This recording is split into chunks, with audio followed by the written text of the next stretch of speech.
It's a beautiful day. It's so great to be out here, the lake, barefooted, early, quiet, nobody around, except all the nature spirits. It's even a little early, the birds are starting to appear. I see one up there. He hasn't said anything yet. Listening to the waterfall. Just being peaceful. My topic is how we manifest.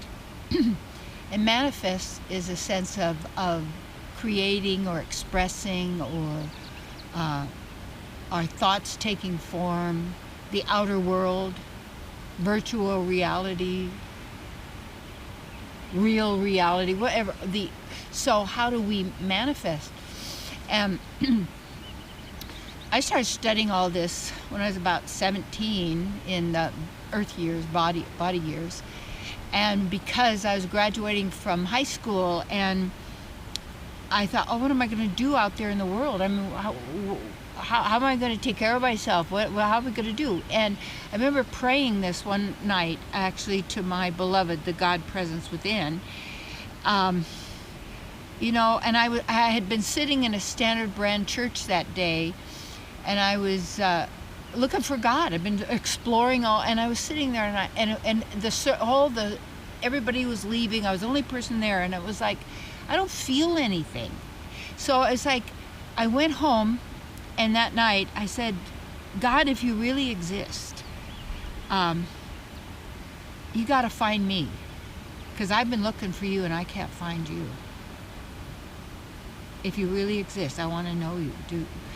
And a couple weeks after that is how we manifest. Part of it is something sincere, and we're not asking on the outside. We're not going to some outside savior that's going to save us. It's who and what we're part of.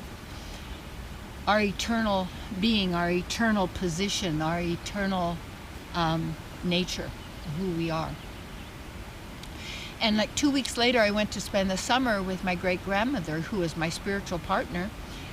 And her friend was there for the summer, renting one of her little cottages. And she was a metaphysician. And at the breakfast table, lunch table, dinner table, all the same table, Violet would come in and teach us metaphysics. And I went, this is it. I could do, wow. I mean, it was giving me a clue as to how we could actually direct our lives in some way, at least in a direction.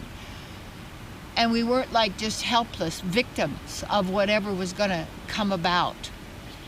And so then that began my studies and my application of it. Well, anyway, the steps are simple, but if you take a look at it, everybody's a manifester. Everybody's a genius. Every person is equal to all others, but not the same. Equal doesn't mean we're the same. It means equal in our divinity as what we possess, what we're capable of, our intrinsic, genuine nature. And then there's the differences, or what we do with that, how we use that, our own character, our own uniqueness, our own beingness. Well, anyway, so how these steps operate is that you have a desire, and that desire in something, if it's sincere and it's true, then it's a thought. You see, you have a thought, and that thought is in words. You're thinking something, you're desiring something, okay? And then what you do is you accept, as you let it go, you ask your God, however you do it, you let it go, you don't worry about it, you just put it out there, but you also get the emotion and the feeling of how would you feel if it was done. I mean, these are simple steps like this. Well, isn't that what people are doing when they watch the news? When we listen to horror stories? When they're telling you this is the way it's going to be, and that's the way it's going to be, and that's what it means. Who are you to tell me how it's going to be for me when you're not me? And yet people have the thoughts, they have the words in their mind, they have the meaning that's coming from the news broadcaster or whatever it may be. It's coming at you, and then you emotionalize it, you feel it, you believe it beyond a shadow of a doubt, because it's coming from the television, because it's coming from somebody outside who's an authority, meaning the author of your book, of your life, really? So then we emotionalize it, we believe it, we feel it like it's already happening, so it has happened to you. You know, fear and all negative emotions shut down the immune system immediately. They cause every kind of disease, every kind of trouble, every kind of pain. And where does it come from? The mind. Run amok. Instead of using divine mind and being in divine mind, then we're using our powers of manifestation to manifest the very things that we fear and do not want.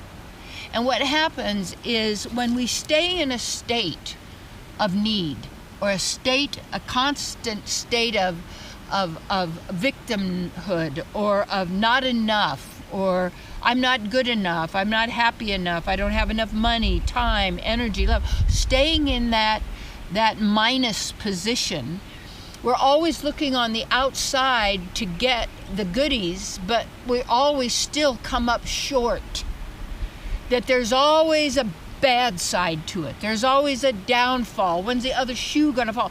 These are all programs that are running in some kind of like computer-like thing that people don't question, but they're using their powers of manifestation to scream at somebody, to yell and hate them, to say you ruined my life. Wait, all of this, what it does, it keeps us in chaos, confusion, bewilderment, because we're believing and thinking and activating all of these words and thoughts that are coming to us, broadcast to us, or the neighbors are, or it could be your mate, or your family members, or your children, or your friends, or wherever it is. You've got divine beings, all gods with divine powers. And when that consciousness is harnessed into what you call race consciousness, keeping humans racing, keep it moving, keep it producing, that consciousness then becomes pervasive as the one consciousness, the one thought forms, the one belief system that we all have and share alike. Then we're all contributing and actually creating as manifestation happens through us. You don't have to participate.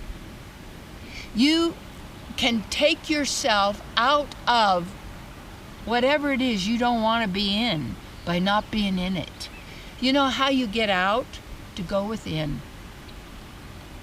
And the deeper we are within ourselves, and what better way than to be in nature. Barefooted, sitting by the lake, the stream, early morning, little sunshine, beautiful, clear sky. Yeah, the heat of the fire, of the light in the sky called the sun. Yeah, reflecting off the earth. So that's the key. We're all manifestors, and we're doing it all the time. And yeah, so then when I got to go and be with my grandmother and Violet and teaching me, that was my opening of my deeper spiritual journey. Because a feeling came, an answer came. What I needed came to me in the way that was right for me. And you have that kind of a partner with you, your beloved, the divine with you, who loves and adores you. And we've been so out of touch with ourselves by being our minds agitated, our emotions jerked around, our thoughts always in something out there is going to be it. It's going to fill the void. The only void is you think you are void without. You have it all. The positive, the negative, the light, the dark. All of these are concepts. You're not a concept. You're not a creation. You were never created. You're part of the grand creatrix, and you are a creator. You're a manifester. Let the divine manifest through you by keeping your consciousness in the divine, in the bliss state, as the place of the witness, the observer, soaking it up. Yeah.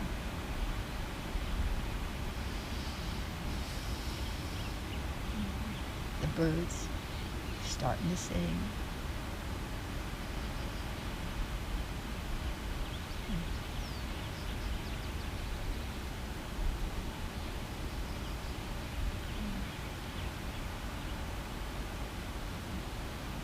Nice one.